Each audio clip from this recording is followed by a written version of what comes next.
너구리 하면 어떤 이미지가 떠오르십니까? 뭐 귀여운 캐릭터도 생각나고요. 오동통한 면발도 생각나고 아무튼 뭐 친숙한 이미지입니다. 그런데 이 상처요. 너구리가 만들었습니다. 그것도 도심 한복판 산책로에서요. 지난 17일 밤 서울 송파구의 한 공원에서 50대 여성이 산책을 하다가 너구리 3마리에게 습격을 당했는데요. 팔다리 곳곳을 물려서 지금 병원에 치료를 받고 있습니다. 개한테 물리면 포획이라도 하잖아요. 그런데 너구리는 유해 야생동물이 아니어서 포획을 하거나 제거할 수가 없습니다. 정인용 기자의 보도 보시겠습니다. 너구리 3마리가 길을 막고 있었다고 하세요. 길을 돌아보는 순간 공격을 당하셨고 3마리한테 동시에 공격을 당하시고 내리막길이다 보니까 균형을 못 잡으시고 넘어지셨는데 지나가던 행인이 도와줘서 이제 응급실에 가게 되었습니다. 난데없는 너구리떼의 공격에 입원 치료를 받고 광견병 주사까지 맞아야 하다 보니 병원비만 100만 원이 넘게 들었지만 보상받을 길도 없습니다. 더 큰 문제는 사고가 난 공원 일대가 어린 아이들은 물론이고 어르신들도 많이 다녀 자칫 더 큰 피해가 반복될 수 있다는 겁니다. 의사분께서 어제도 그 사고 발생 전날에도 동일한 사고가 같은 공원에서 있었다고 해요. 뭐 경보 문구나 이런 게 하나도 없다 보니까 그냥 애들 같은 경우에는 같은 이제 피해를 입었을 때 훨씬 더 크게 일이 커요. 앞서 지난달 22일 서울 강북구 우이천에서도 비슷한 사고가 발생했고 최근 각 구청에는 관련 민원도 잇따르고 있습니다. 전화 왔던 데 위주로 이제 먼저 방문해보려고요. 현장에서 살펴보고 좀 서식한다 이제 생각되는 곳에 이제 도착하려고 해요.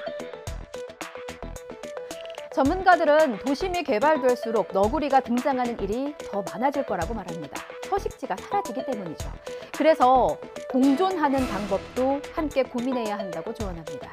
너구리는 공격성이 없는 편인데요. 하지만 이맘때 4월부터 9월 사이에는 새끼 너구리의 서식지를 찾느라 좀 예민한 시기라고 하네요. 공원에서 마주치면 이 4가지를 꼭 유의하시기 바랍니다. 먼저 다가가지 말기, 먹이 주지 말기, 또 등 돌려서 도망가지 말기. 이거는 야생동물의 사냥 본능을 자극하는 행동이라고 하네요. 등 보이지 마시고요.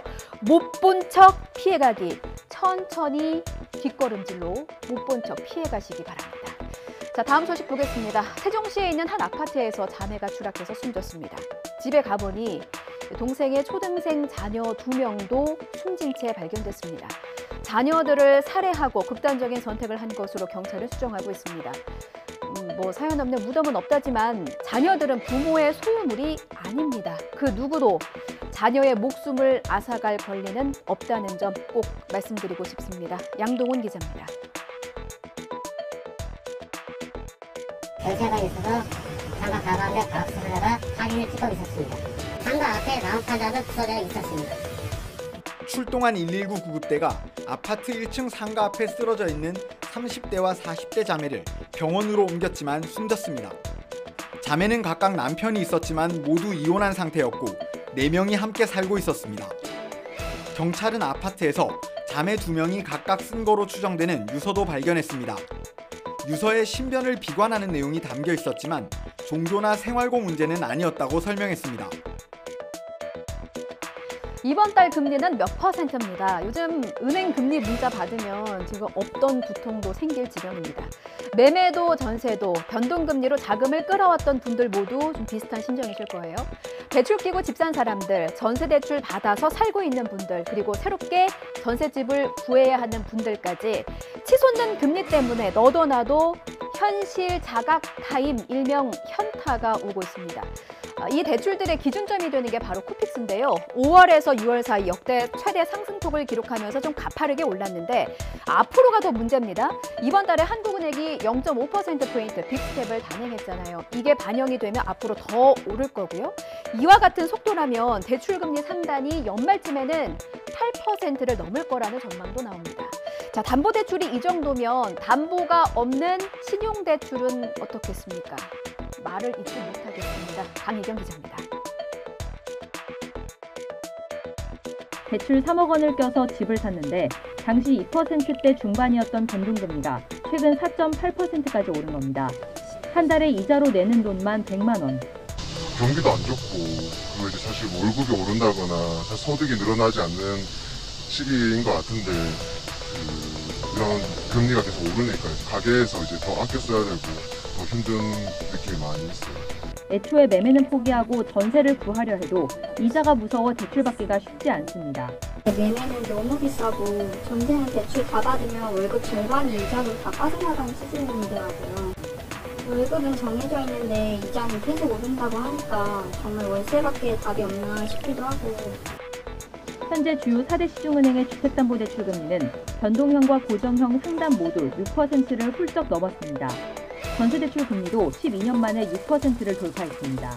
현재의 기준금리 인상폭 그리고 물가 상승률이 지속될 수 있는 상황, 한미 금리 역전 상황 등을 반영하면 대출 금리를 중심으로 한 상승은 더욱 커질 가능성이 있는 것으로 판단됩니다. 한 달에 2번은 의무적으로 쉬어라. 2012년 골목 상권을 보호하자는 취지에서 도입이 된 제도입니다. 그런데 대통령실이 이 규제를 폐지하자는 제안을 온라인 투표에 붙였습니다. 대형마트가 쉰다고 전통시장이 붐비지는 않는다는 겁니다. 통계를 한번 볼까요? 대한상공회의소가 대형마트가 쉬면 그 수요가 좀 어디로 이동하는지를 조사해봤습니다.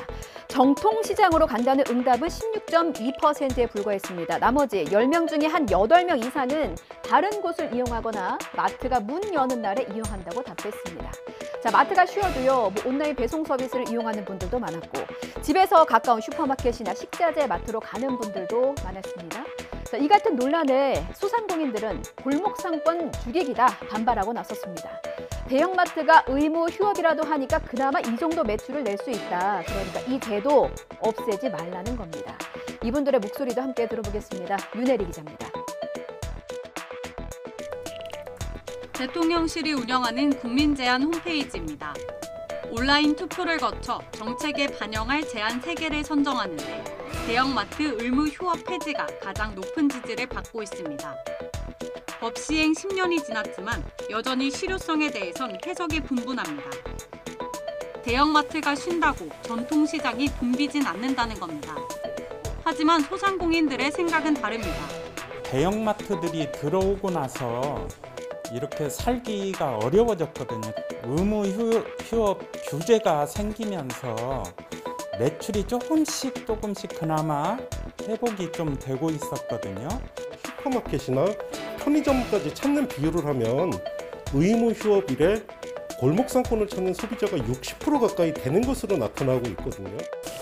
마트 노조는 노동자의 실권리 차원에서 의무 휴업일이 필요하다고 주장합니다.